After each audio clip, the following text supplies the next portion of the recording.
माननीय उच्चतम न्यायालय का एक बार फिर से बहुत शुक्रिया अदा करता हूं, जिसने ये बता दिया कि ये देश संविधान से चलेगा, किसी ऐसे सरकारी फरमान से नहीं चलेगा जो समाज को, देश को बांटने की कोई कोशिश कर रहा हो। जिस तरह से कांवड़ यात्रा के रूट पर ढाबा मालिकों को, होटल संचालकों को जिस तरह से नेम प्लेट लगाने के लिए पुलिसिया दबाव के जरिए जो फरमान जारी किया गया था, आज माननीय उच्चतम न्यायालय ने उस पर रोक लगा दी, अंतरिम रोक लगा दी और सरकारों को नोटिस जारी किया है। हम इस फैसले का स्वागत करते हैं।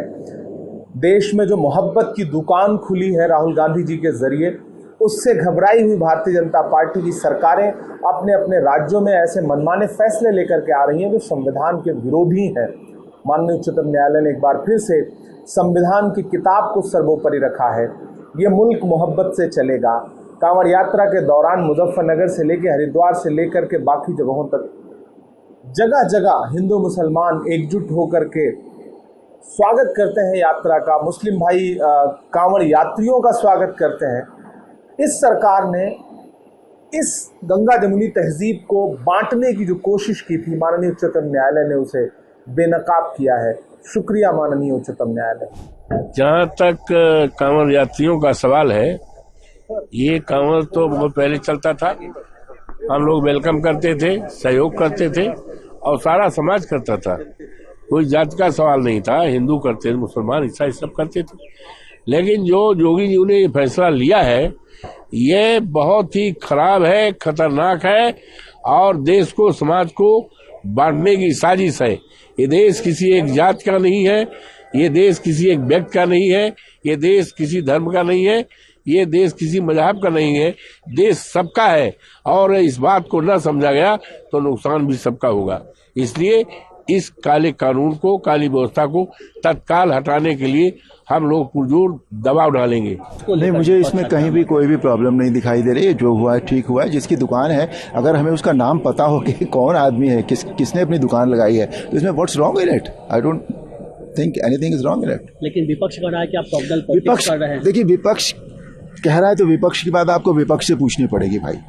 जहाँ तक हमारी अपनी बात है, मेरी अपनी बात है, मैंने आपको बता दिया, मुझे इसमें कहीं कोई प्रॉब्लम नहीं दिखाई देती।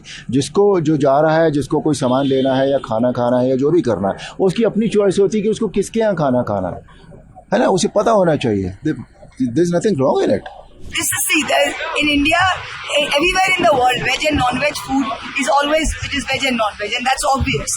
The order which was unconstitutional, which was illegal, which said that the owners and the staff of the eatery, if you are eating chicken or fish, what does it matter what the staff is? So this illegality, which was based on discrimination, was illegal and unconstitutional, and we are very glad that the Supreme Court has passed a very reasoned order and struck it down.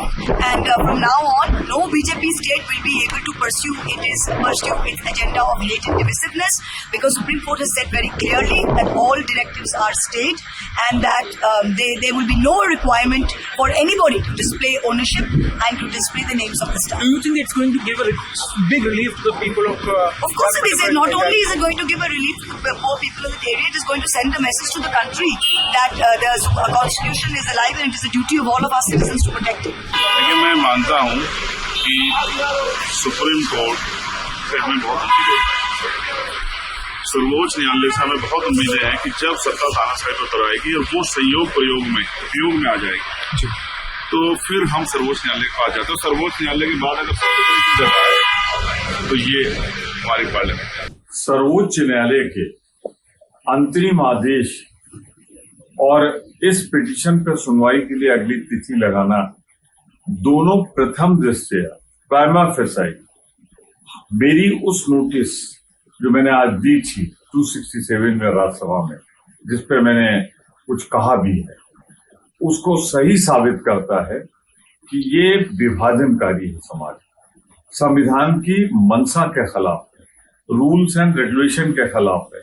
ये समाज में विभाजन पैदा करेगा, सिर्फ धर्म के आधार पर नहीं, जात के आधार पर। ये शेड्यूल कास्ट को, बैकवर्ड को, वीकर सेक्शन को, उनको मौका नहीं देगा जो अपना व्यापार कर सके। जिनको जो खाना है ये उन पर छोड़ देना चाहिए। वो स्वेच्छा से खाएं, पिएं, कहाँ से लें, क्या करें, ये उनकी इच्छा होना चाहिए, किसी सरकार की नहीं। मैं सुप्रीम कोर्ट के इस निर्णय का, अंतरिम आदेश का स्वागत करता हूं।